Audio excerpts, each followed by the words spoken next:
Salut la famille, j'espère que vous allez bien. Bienvenue sur notre chaîne préférée Chronique Afrique. Nouvelle information du côté du Mali. Le chef de l'État reçoit le rapport 2023 du vérificateur général. Les 50 missions réalisées par l'équipe de Samba Alamdou Babi ont été portées sur les vérifications financières et de conformité, ainsi que de performance dans le nombre de domaines comme l'énergie et l'eau, la santé, la sécurité sociale, le foncier, l'éducation.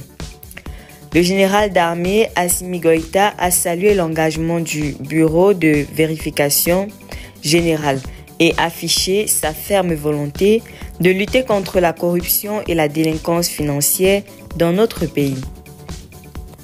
Le rapport du vérificateur général fait une analyse factuelle de l'état de la gestion publique au titre de l'année 2023 dans les services et organismes publics.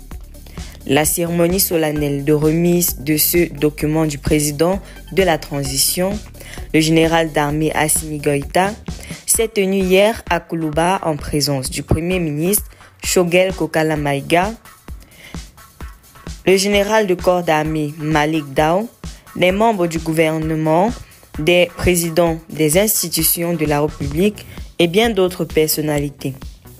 Ce rapport exhaustif démontre l'ampleur et la diversité des missions d'audit effectuées au cours de l'année écoulée. Les 50 missions portent sur la vérification financière et de conformité, de performance, de suivi des recommandations, ainsi que sur l'évaluation des politiques publiques. Ces missions, qui ont couvert une large gamme d'entités, couvrent plusieurs domaines d'activité. Il s'agit notamment du développement rural, de l'éducation, de la santé, de la sécurité sociale. À cela s'ajoutent les domaines de la décentralisation, de l'énergie et de l'eau, ainsi que du foncier. Ces missions se répartissent également en 35 vérifications financières et de conformité, 4 vérifications de performance, 8 vérifications de suivi et de recommandations et 3 évaluations de politique publique. Le vérificateur général, dans sa présentation, soutient que le choix de ces missions se fonde non seulement sur la cartographie des risques et de l'importance des secteurs d'activité des entités, mais également sur les saisines reçues des citoyens, des organisations et de la société civile. Selon le vérificateur général, tous ces secteurs illustrent des dysfonctionnements et des insuffisances au sein des structures auditées.